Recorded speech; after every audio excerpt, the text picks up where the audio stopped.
सभी को नमस्ते।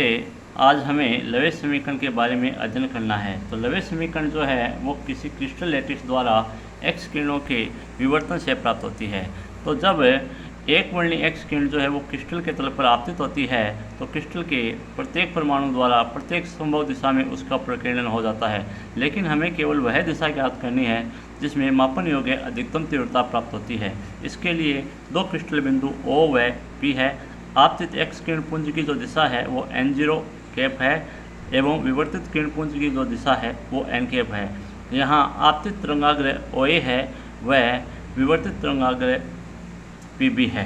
तो अब हमें चित्र के अनुसार दो एक जैसे क्रिस्टल परमाणु O व P दिखाई दे रहे हैं, जिनके मध्य की दूरी जो है वो r सदिश है एवं इस पे आपतित तरंगाग्र OA व विवर्तित तरंगाग्र PB है। आपतित दिशा का जो एकांक वेक्टर है वो n0 कैप होगा व विवर्तित दिशा का जो एकांक वेक्टर होगा वो n कैप होगा।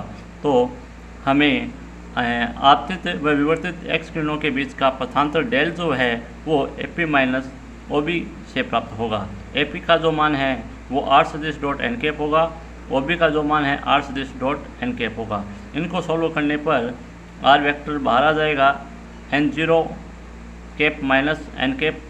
इसको n0 cap minus n cap को एक नए कैपिटल N से हम रिप्रेजेंट करते हैं। तो पथांतर जो है वो r डॉट n के रूप में आ जाएगा।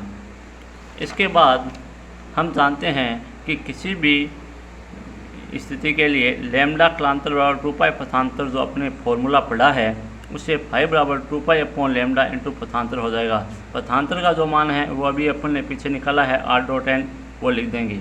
अब इस समीकरण को यदि समपोषी व्यतिकरण के लिए लिखते हैं तो इसके निम्न तीन रूप प्राप्त होते हैं, जो HKL, ये आपका HKL है, 2 पाई 2 पाई 2 पाई इसी फॉर्मूले से है, लैम्डा 2 ABC है।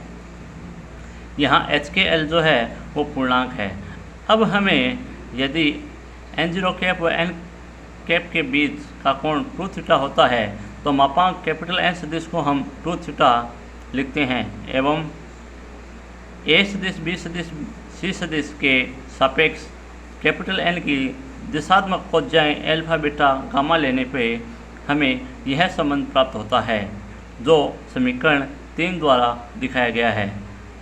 अब दिक् कोज्याएँ जो है वो हमने कक्षा 12 में आराम से पढ़ी है, मैथ्स में बिल्कुल वही चीज़ें हैं। तो ये समीकरण 2 और ये समीकरण 3, इन दोनों को हल करने पे हमें ये समीकरण 4 प्राप्त होती है। ये जो समीकरण 4 है ये लवे की समीकरण कहलाती है, जो दी गई तरंगदैर्घ्य की एक्स किरणों के लिए क्रिस्टल से समपोषी विवर्तन की शर्त को दर्शाती है।